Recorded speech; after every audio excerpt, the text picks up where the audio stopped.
একজন কৃষক একটা মৃত শূকর একটা কুয়োর মধ্যে ফেলে দিল। কিছুক্ষণের মধ্যেই শূকরের মাংসের গন্ধ পেয়ে প্রায় 70 থেকে 80টা ইঁদুর কুয়োর মধ্যে নেমে গেল। শুরুতে সবকিছু একদম স্বাভাবিক ছিল। খাবার সামনে পেয়ে ইঁদুরগুলো নিজের মতো খেতে শুরু করলো। ধীরে ধীরে একসময় খাবার শেষ হয়ে এলো, কিন্তু খাওয়া শেষ হওয়ার পর তারা বুঝতে পারলো কুয়োর দেয়াল এতটাই উঁচু আর খাড়া যে সেখান থেকে বের হওয়া প্রায় অসম্ভব। এদিকে খাবার শেষ হওয়ার সাথে সাথে বাড়তে লাগলো ক্ষুধা। একসময় সেই ক্ষুধা ইঁদুরগুলোর আচরণ বদলে দিল। যেই ইঁদুরগুলো এতদিন একসাথে খাবার খেয়েছিল, বেঁচে থাকার জন্য তারাই এবার একে অপরকে মেরে খেতে শুরু করলো।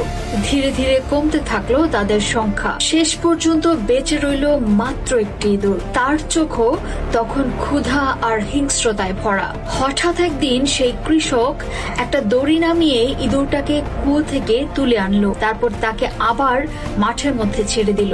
কৃষক কি ইঁদুরটার প্রতি দয়া দেখিয়ে এমনটা করেছিল? একদমই না, কারণ কৃষক জানতো এই ইঁদুরটা এখন নিজের জাতকেই খেতে অভ্যস্ত হয়ে গেছে।